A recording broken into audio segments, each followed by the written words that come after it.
हरे कृष्णा। क्या आप जानते हैं हमारे वैदिक संस्कृति में संपूर्ण वर्ष भर के दौरान इतने सारे सुंदर व्रत, त्योहार और पर्व क्यों आते हैं? वास्तव में यह सभी मांगलिक पर्व मनुष्य के जीवन में नवीन ऊर्जा और आध्यात्मिक चेतना का संचार करते हैं, जिसके माध्यम से मनुष्य अपना धर्म, अर्थ, काम और मोक्ष की ओर सुचारू रूप से गति कर सके। ऐसा ही एक मंगलमय दिन है अक्षय तृतीया। अक्षय तृतीया वैशाख मास के शुक्ल पक्ष की तृतीया तिथि यानी अक्षय तृतीया। यह इतना विशेष दिन है कि इस दिन मनुष्य द्वारा किया गया कोई भी शुभ कार्य उसे अक्षय पुण्य फल प्रदान करता है और इसलिए इस दिन को अक्षय तृतीया के नाम से भी जाना जाता है।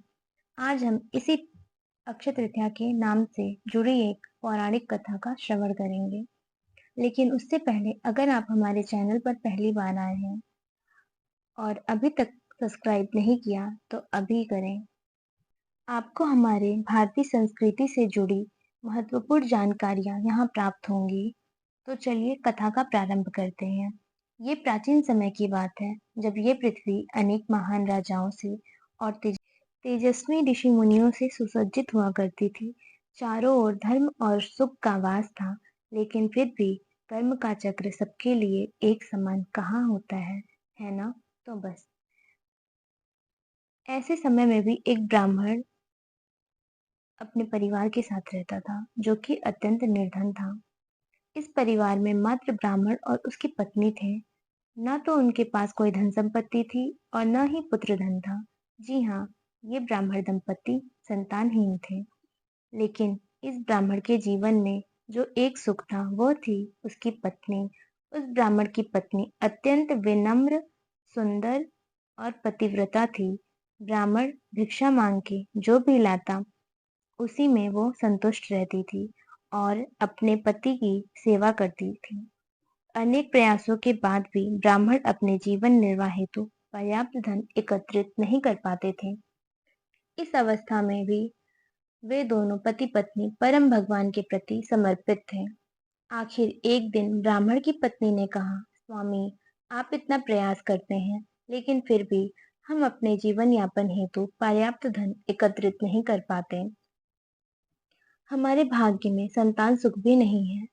निश्चित ही हमसे कोई अपराध हुआ है या फिर पूर्व जन्म का कोई फल, जिसका फल हमें इस जन्म में भोग रहे हैं। हे स्वामी, मैंने सुना है कि इस समय महान ऋषि वशिष्ठ हमारे नगर में पधारे हुए हैं। कृपया आप उनके पास जाइए और हमारे इस अवस्था का कारण व समाधान पूछिए। वे अवश्य ही हमारी सहायता करेंगे। अपनी पत्नी की बात सुनकर ब्राह्मण को भी यह सुझाव अच्छा लगा। वे उसी समय महान ऋषि वशिष्ठ के पास गया।